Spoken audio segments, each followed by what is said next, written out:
Hi there, I'm Leslie Rock, and I'm going to talk about creating reading, writing, and research assignments for students in English classes, and it also has application for people who are teaching content area courses such as psychology, sociology, biology, physics, any of the courses on the college level, and you could even try this with high school or middle school students. The key is to think about your reading and writing assignments as something that will involve content, and I think that's one thing that teachers often have a hard time with. You kind of want your students to write and you want your students to read, but you end up kind of giving them a mixed bag of reading assignments that don't have any real coherence or any sort of theme.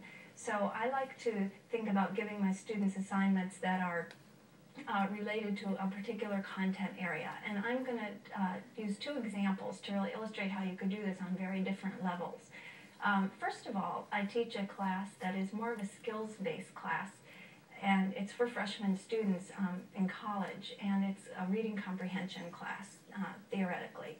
Now, I do like to integrate some writing assignments, and so I do this by creating some mini research projects. And one of these research projects is to have students read something from our textbook, our regular reading skills textbook, and then to go find an article in the library, and I have them use the computer system in the library instead of looking on the web, even though I know the web is the way of the future. I'm a little old-fashioned, and I like for them to actually go look in journals, newspapers, and magazines. Also, some of the information you get on the web is secondhand, and it tends to be a little watered down, and students really need to be more exposed to first-hand information and to realize that there is a quality information on some of these issues that they're reading about in their books, that they are real issues that people are writing about, other than textbook authors. So that being said, I send them off to the library and I ask them to look for an issue that came up in the reading that we were doing, so that they're getting exposure to the textbook writing and then writing from a journal or periodical or some such source. And then they assemble their sources. So students usually come to class with an article that they've researched on the topic, and then I have all of the students write the name of the article and the main idea from the article on the blackboards in the classroom, the author's name, volume number, other things like that that might be pertinent for other students who would be interested in looking up the same article, because often students see a topic and then they decide they want to work on that topic. So there's a little information sharing in the beginning. So students come in, they write the name of the article, main idea, whatnot, on the board, and then everyone browses around at these different issues that have been brought to class, and they decide on their research project that they're going to do related to that topic. And the activity that I just described really involves a lot of skill. I mean, you know, we're teaching students how to find and write main idea statements, and there's the activity that kind of brings it into practice in a sort of academic way. Instead of just reading a paragraph and writing down the main idea, now they're doing it to do a real research project. So they look at these titles and main ideas, and then they go off and start their own research project. And you can really arrange this however you'd like. I usually have students practice the skills that I'm working on in class, like concept mapping. Maybe they'll go find the article, draw a concept map of that article, which means any number of things. It could be a timeline, it could be clustering. It depends on what the pattern of organization was in that reading that they were doing, and often it's a combination of patterns, which is good for them to see as well. So they draw a concept map, maybe you write a summary, and here they're bringing in all the skills that they've learned in class. And then the real key where they start to do some serious research, and even though it's on a very fundamental level, it's really beneficial for them, because we do it as scholars on all levels, all the way up to doctoral dissertations, master's thesis, and whatnot, even writing papers for presentations, is to bring the information from the different sources into one cohesive piece at the end. So it's sort of like writing a little literature review, if you will.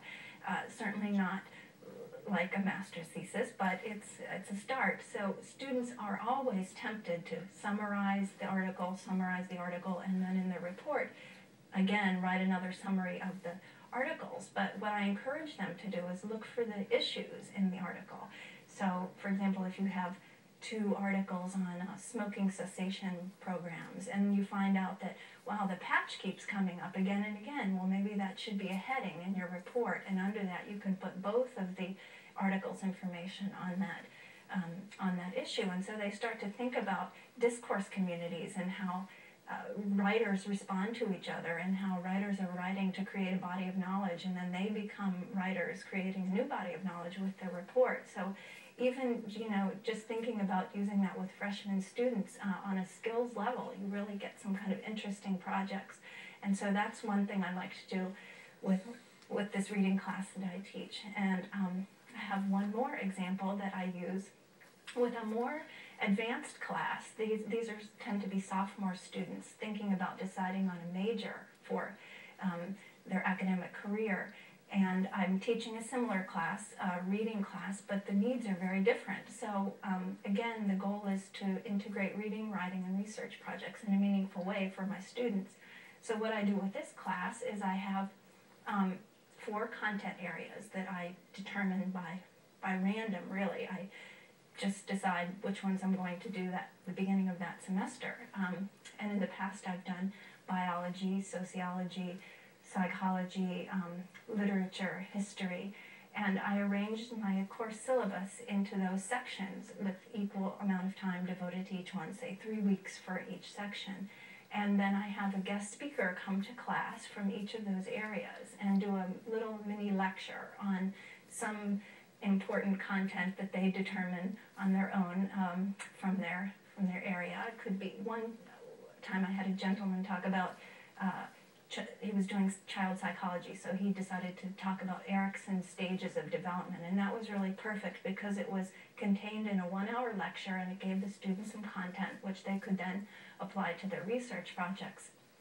So in that 3-week period after his lecture, we did all kinds of different research, reading and writing assignments, which then culminated in a short research paper, about a 7 to 10 page research paper.